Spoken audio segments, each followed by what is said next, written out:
Hi. Welcome to my YouTube channel. Like, share, and subscribe. So, we're going to do something different today. Everyone likes a story, right? Let's tell a story. Let's see what kind of story we can tell. I've shuffled the cards. We don't know what kind of story. This story could resonate with you. It might not resonate with you. It could be my story. It could be your story. It could be anybody's story. It could be nobody's story.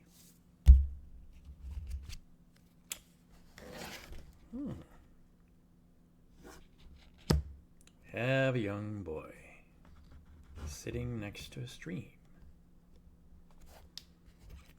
What will his name be? We could call him Joey. His name's Joey. And he has a friend, Roger, who's sitting down below him.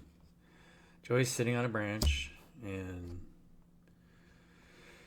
Roger is sitting down below, just kind of watching the stream go by. Joey is a little bit more aware, though. Joey is thinking, he's watching his friend attentively. And there's animals there. There's a creek. And there's a fountain running into the stream. It's a beautiful place. I can show you. It's right here. They're both just sitting there watching the water go by, thinking about what they're going to do next, which is take flight.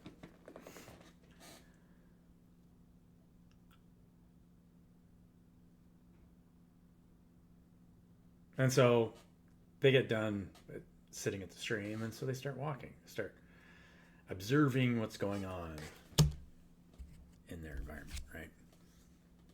But then comes a bear. A bear comes out of nowhere, right? They're walking down a stream. I'm like, okay, we got done with our stream. Who knows how they got there? I don't know how they got there. I'm just the one telling the story. I don't even know where this story came from. And a bear, but the bear is not really that aggressive. The bear is there to kind of just say hi, right? I mean, and there's birds tweeting in the background. And Joey and Roger, at this point, are feeling really good. They're walking in the forest, and so they feel empowered. There's light emanating from their chest, right?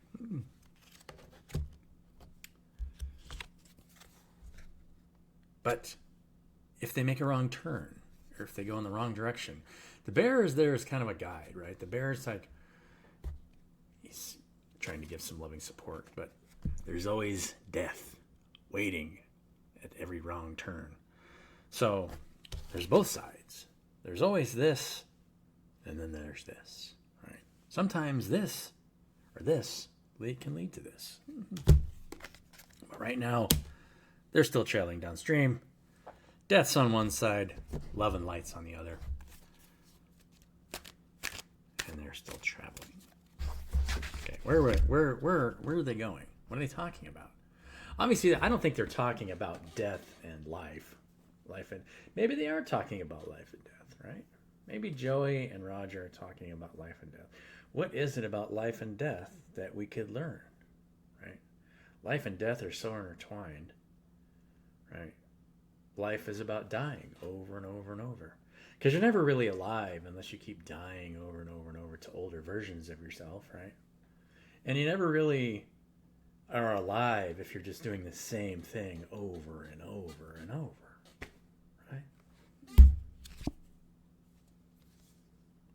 And so their path is a mystery. But they, kind of in the moonlight. So many creatures in the moonlight. It's in the dark, right? All the kind of the lower level creatures are in the dark. Very grounded energy. Where are we going? Still going downstream.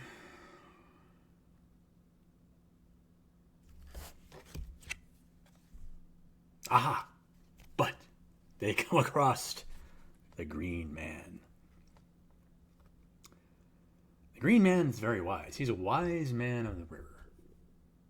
And so, obviously, Joey and Roger have been pondering life and death now for quite a while, right? I mean, we're several cards into this, and they've seen bears and birds and other things, and so they run across the Green Man, and the Green Man looks very old, right? I mean, he's got stuff growing out of him everywhere, and he's like, it's hard to say whether he's cooking or he's looking, right? Because he could be cooking, he could be looking. I don't know. What could he be saying? What does the Green Man have to say? The Green Man, I don't know. What is the Green Man telling you?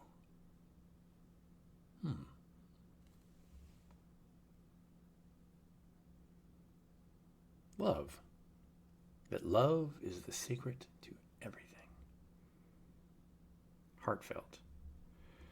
The only thing that really matters is when we're all sitting in front of a campfire together and spending time with one another. Right? That's the only thing that really matters.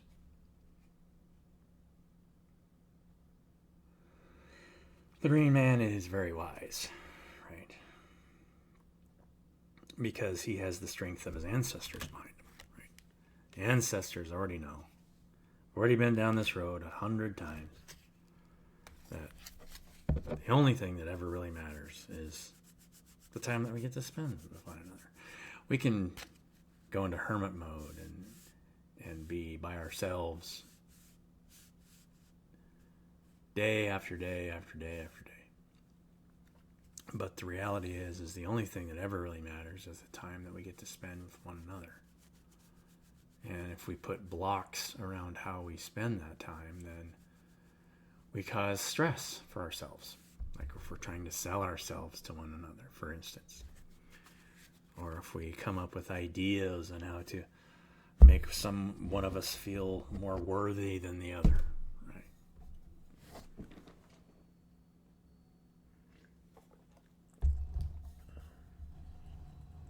How does this resonate with you guys? Does it resonate at all? You never know what story is going to be told or why and for what reasons. And all you really want to do is spend time with the people you care about who want to share their light with your light, right? So let's see, what else does the Green Man have to say? The Green Man is bored. Because the Green Man, even though the Green Man can share this, he's been telling this story so many times. But the Green Man is there as a guide. But in a lot of ways, he's bored.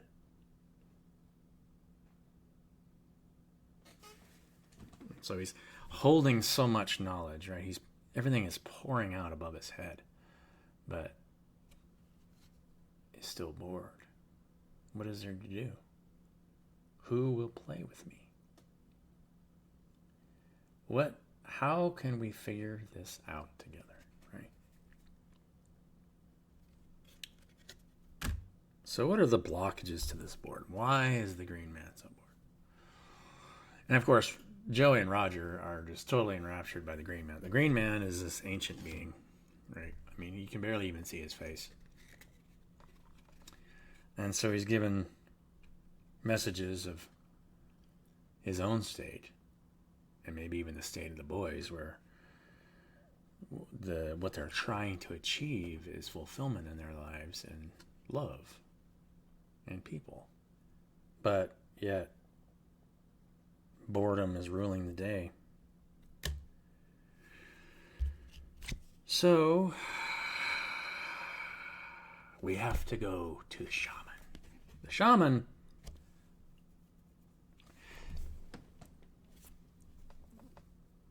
The shaman makes stuff happen, right? I mean, the shaman might look a little bored, right? In some aspect, I mean, the guy's kind of sitting there. He's got all this stuff laying out, though, but he's working his magic. What is he going to have them do?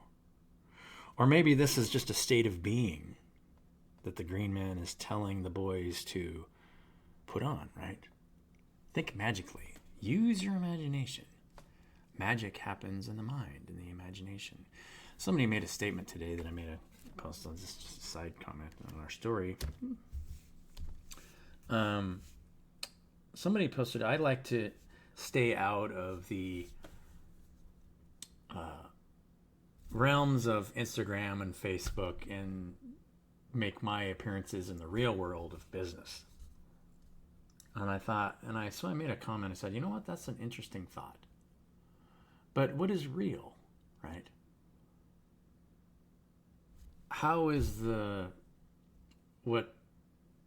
reality of a man trapped in a box for a year is just as real as somebody that's standing on a stage, right?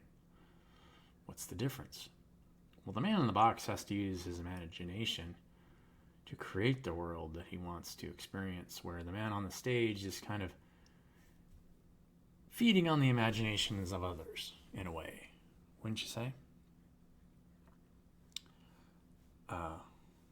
It's interesting to think about what is real. What is real? Everything that we experience, especially anything created, came from our imagination. And the things that we create, the more solid things, have to come from groups of people. But if the focus is just purely to make money, then it limits the imagination in a way, right?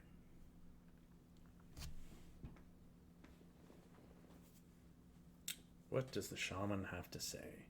I think the shaman just said, right? Shaman said, use your imagination. Be magical. What is it that you're going to create today? And so the boys left and started down the path of creativity. A little more grounded way to be, right? Let's be more creative. Let's think about what we can create together. I mean, the boys aren't going to go separate ways, right? They would rather build something together than go somewhere else. Yeah.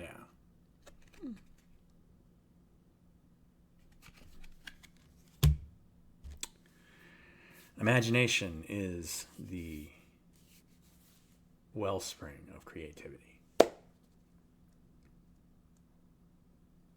And so I think maybe we'll just leave it there, right? I mean, what would you like to imagine for your life? Whatever you want to imagine, create it and share it with the world.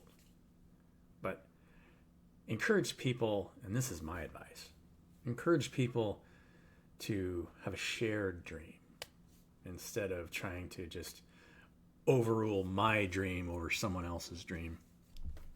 A shared dream is much more fulfilling. It always means that there's more people sitting around a campfire together, sharing their dreams together, right? As long as they're doing it where they're not trying to overrule one another or control one another, then it's a much better dream to have, right? So, love you guys. Have a wonderful day. And I'll catch you in the next one.